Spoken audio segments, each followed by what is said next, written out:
সকাল 7টা বাজলে শুরু হয় এক চিন্তার ব্যস্ততার গল্প। ঘুম থেকে উঠে রান্নাঘরে চিমনি অন করা থেকে শুরু দুপুর 12টা পর্যন্ত যেন দম ফেলা ফুসছত থাকে না। নাস্তা বানানো, সবজি কাটা, দুপুরে রান্নার আয়োজন সব কিছু একা হাতে সামলানো। হিজাব নেকাবের আড়ালে এই যে প্রতিদিন অক্লান্ত পরিশ্রম, এটা শুধু দায়িত্ব নয়, পরিবারের প্রতি এক বুক ভালোবাসা। আলহামদুলিল্লাহ, বাস্তবতার মাঝেও লুকিয়ে আছে আসল সুখ। হাই গাইস, আসসালামু আলাইকুম। সবাই কেমন আছেন? আশা করি সবাই ভালো আছেন। আল্লাহর রহমতে আমিও ভালো আছি। বরাবরের মতো নাজিফা কিচেনে চলে আসলাম একটা ভিডিও নিয়ে।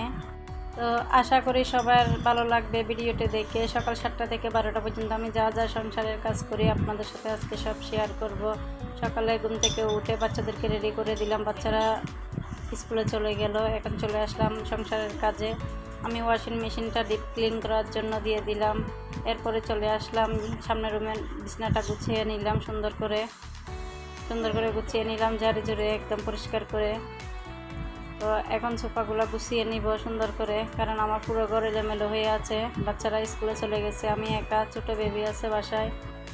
তো আমি এখন সামনের রুমটা গুছিয়ে ডাইনিংটা গুছিয়ে নিব।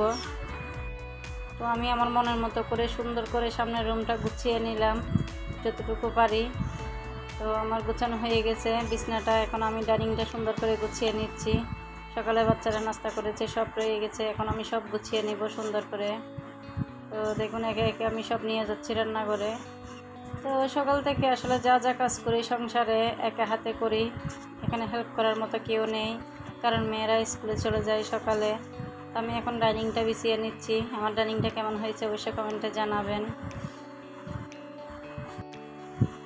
তো দেখুন আমার ফাইনাল লুক ডাইনিংয়ের।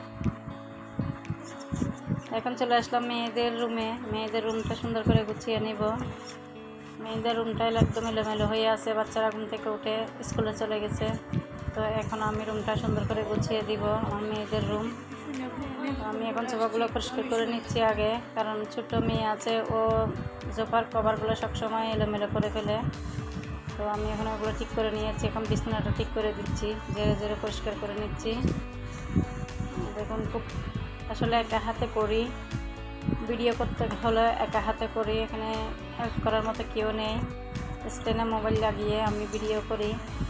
তো আজকে বরাবরের মতো আপনাদের সামনে চলে আসলাম ভিডিওতে। আমার ভিডিওটা দেখে কেমন হয়েছে অবশ্যই আপনারা কমেন্টে জানাবেন। আমি মেয়েদের রুমটা সুন্দর করে গুছিয়ে দিলাম। এখন ক্যাবিনেটটা সুন্দর করে একটু মুছে ফেলতেছি, যেহেতু অনেক ধুলোবালু করে।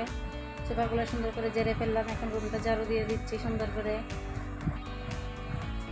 এই আর কি, একা একা সংসারে সব কাজ করি। ইনশাল্লাহ আপনারা দোয়া করবেন সবসময়, আমি যাতে আমার শরীরটা সুস্থ থাকে, সবসময় যাতে আমি এরকম আমার ঘরের কাজ একা হাতে করতে পারি।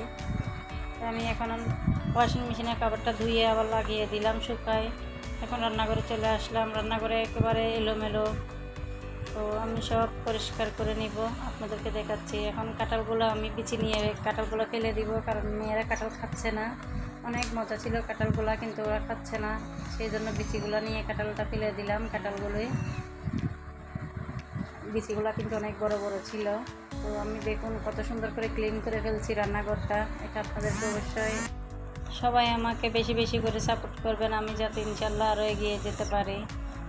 আমার ভিডিওটি যদি ভালো লেগে থাকে আপনাদের লাইক কমেন্ট শেয়ার করে দিবেন অবশ্যই। সবাই ভালো থাকবেন। আল্লাহ হাফেজ, আসসালামু আলাইকুম।